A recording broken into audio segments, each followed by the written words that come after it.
Thanks for joining us on the Morning Blend. Ken Wissner joins us today, the owner of Serv. Welcome. Thank you.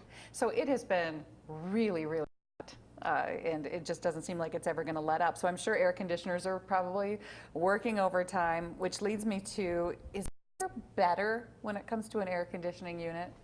Not necessarily. In other words, it could be worse. Really? Why?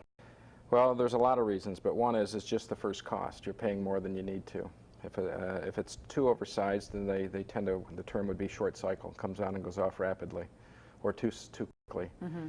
And when that happens, every time it starts, it actually draws more power, uses more electricity. Okay. So you're paying on the front end and the back end. So can you explain that calculation process and how you figure out what size a person needs for their home? Well, there's a process. It's known industry-wide. It's been around for years and years. But basically, you do have to measure everything. So you measure a wall, a window, door, the roof, all the factors that go into that house. Common misnomers, people will say, how big is your house? And then they'll size it for that. That's one factor of probably 50. Okay. So that's probably, you're either going to guess it and get real lucky, or you're going to guess and you're not going to get it right. Right, and possibly get burned. Well, yeah, it's not going to be what you hope. Right. What it could be. So how do you make it different then, and how much time does it take to come out and take a look and tell a customer what they need for their home? Great question.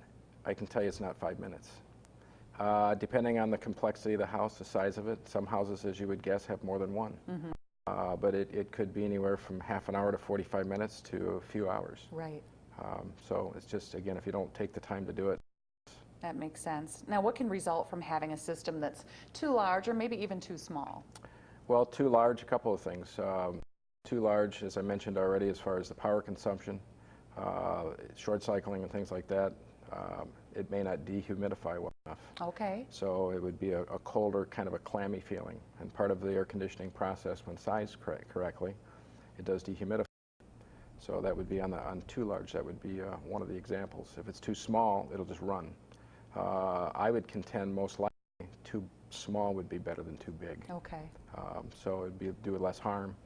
And we also don't have 85 or 90 weather constantly. Right. So most of the time it would be fine. Right. Well, this has been pretty fascinating. These are things I did not know, so I'm so glad you came in to share this today. Thanks for having me. All right, we've got all your information up on the screen. Serv Heating and Air Conditioning, airserv.com, or give them a call. We'll have all the information on Facebook and our website as well. That's all our time for now on the Morning Blend. Thanks so much for joining us, and make it a great day.